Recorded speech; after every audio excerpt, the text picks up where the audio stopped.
I'm again one of 2 players left with the nip button in front of them. The only other player who has one is Cinnabon, who we see putting the double straddle on to 50. Once Chaz sees this, he quickly flicks in the triple straddle to 100. Florida Bill likes what's happening and also wants to partake.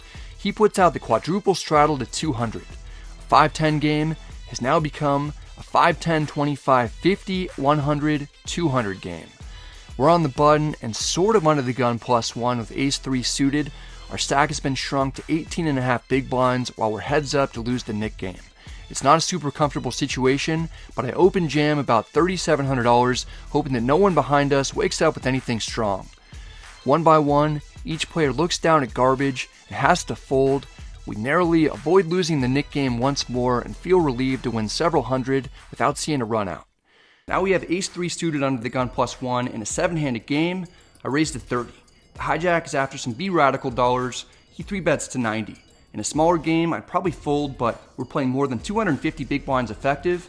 I call to see if we can drill something.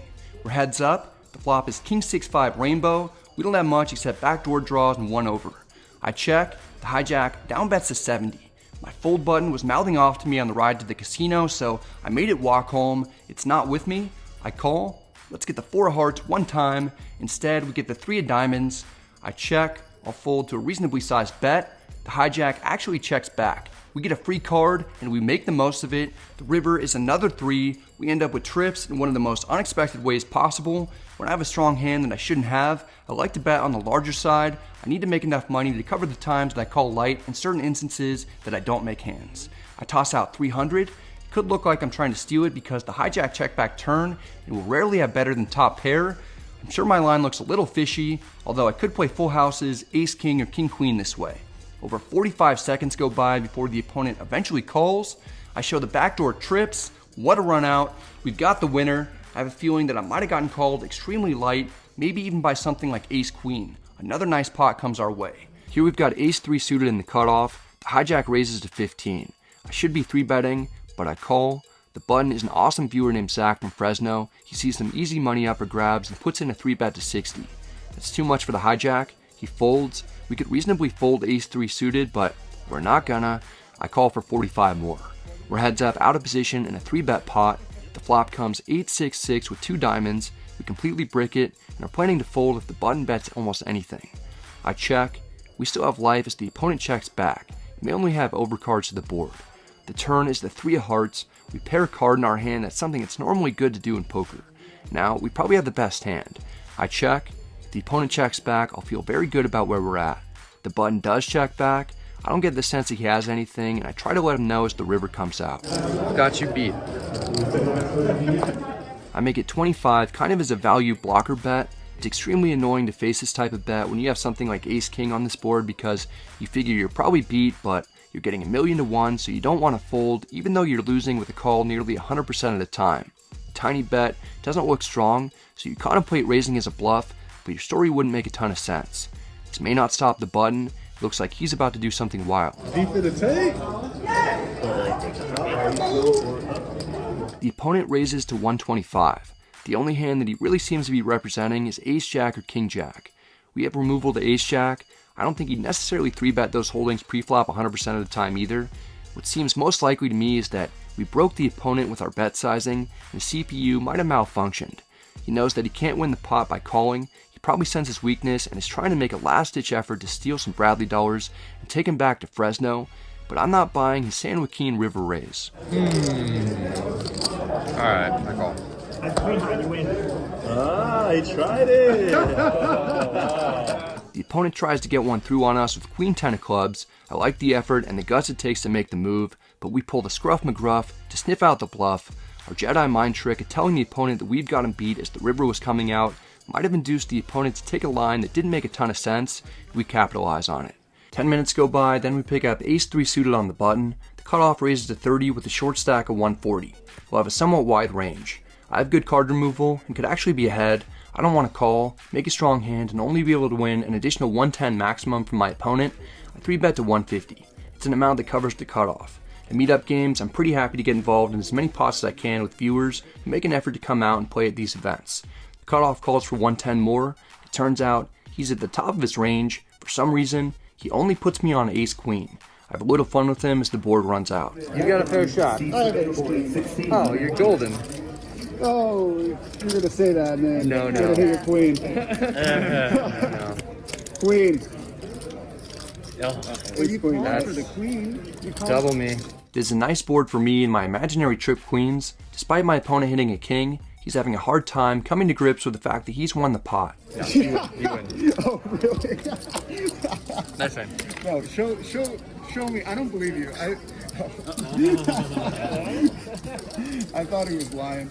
I can't remember a time that I've ever lied so that the opponent could win a pot against me. I'm a pretty nice guy, but I'm not quite that nice. Here we've got ace-3 suited in middle position. No, you're not that drunk. The cards are just blurry because I got this new iPhone that I'm filming with for the first time today. I have no idea how to get it to focus on what I want at the moment. All the camera's default settings are not conducive to making poker vlogs. In fact, I'm spending a lot of time this session trying to figure out how to turn this new iPhone 14 into my previous iPhone 10. Nearly everyone is straddling except a player named Randall because he likes being difficult.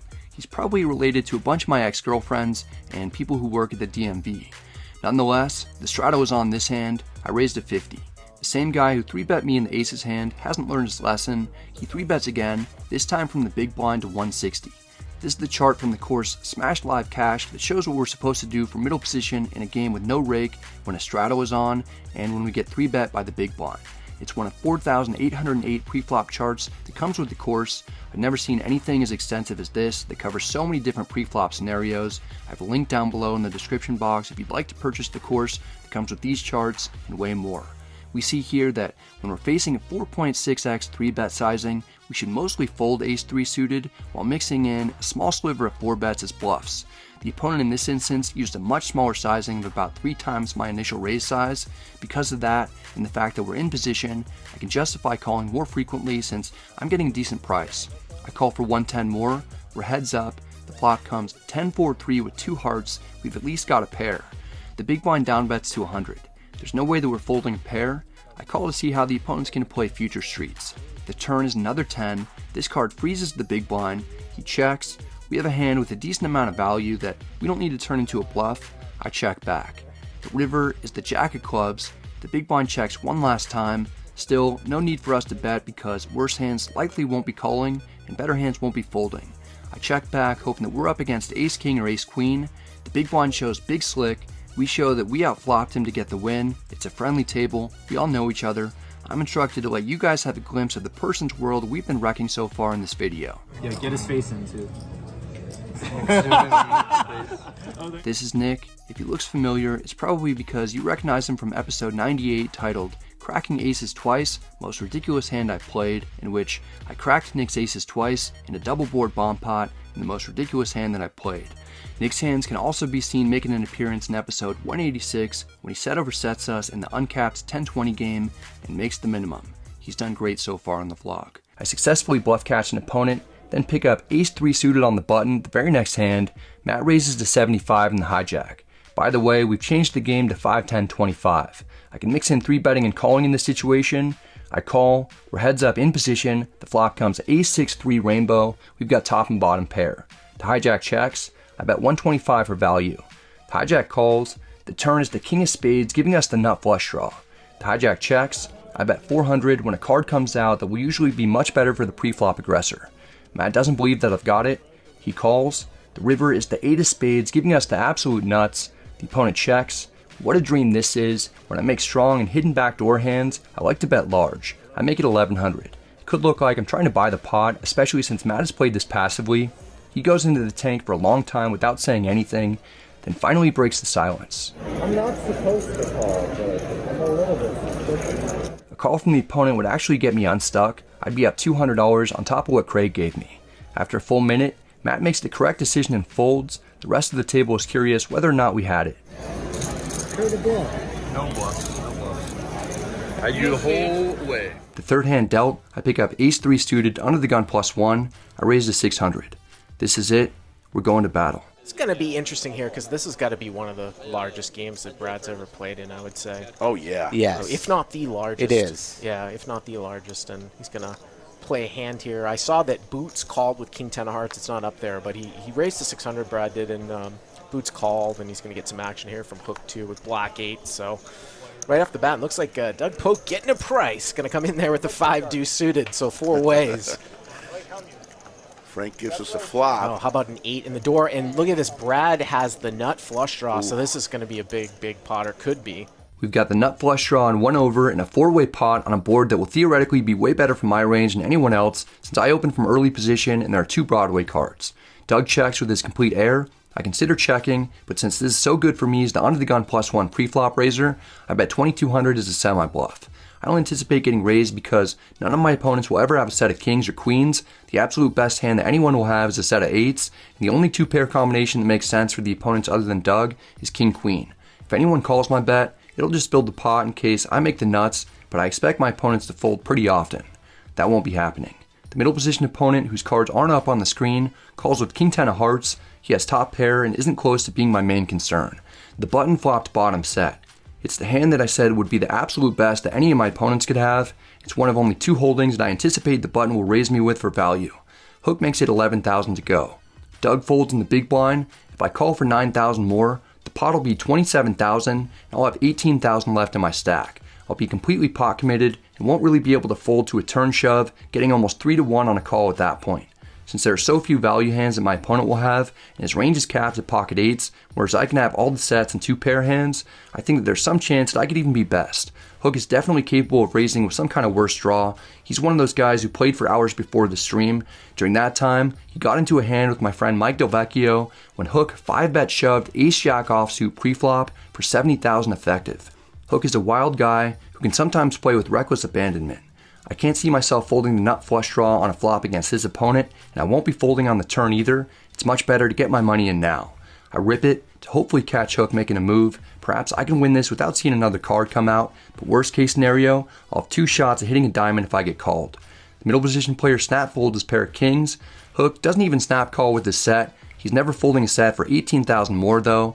He makes the call, which I'm not thrilled to see, but I've missed a lot of draws and all-ins on previous streams this week. I'm kind of feeling like I'm due. Brad just gets it in here with ace-3 of diamonds. This is happening in about under 7 seconds. Wow, he's going to be about a 3-1 dog here against a set. How many times are we running it, boys? In every single all-in situation this week on stream, I've run it once for max pain, including several pots for 20,000 or more, so guess what we'll be doing here? They're going twice. So about over 60 grand because Brad started with 30, plus the dead money out there. So they're going to go twice here, boys. Brad looking for a diamond, a non-board pairing diamond. Doug says, what's happened for blood? Last time Brad wanted to go 1 time blood for the stream, but this time we're going twice. Can't blame him. If Brad can escape and win 1 here, that's going to be a good result for him. Yeah, we're going twice. This is 3 hands into a nosebleed game with a pot 2 times bigger than any pot I've ever been involved in. The risk for me is already at an all-time high. No need to make things any wilder than they are when I'm shot taking. I've got about a 50% chance of chopping this. If I can somehow win both runouts, I'll be up over 30,000. The first turn is the ace of hearts, giving me a meaningless pair.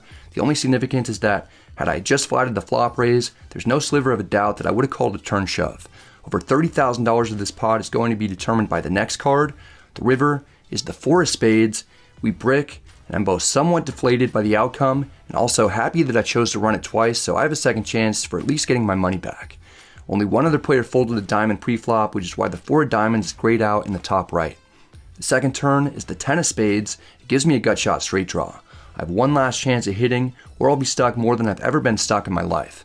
There's tons of tension at the table. I'm sure that the viewers of the stream are on the edge of their seats, so we're about to be extremely relieved or devastated. I kid you not, at this exact moment, the stream cuts out. Here's what the viewers saw. But the tone has been set, ladies and gentlemen. If you are here early, you've been rewarded.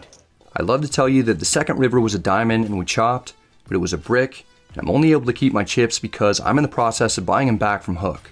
I missed 4 chances at a diamond to lose by far the biggest pot that I've ever played. It's hard for me to process what's going on. I'm not even settled into the game yet. Can't help but think about my friends and family who are watching, my girlfriend and her 2 daughters who stayed up to watch as I immediately get obliterated.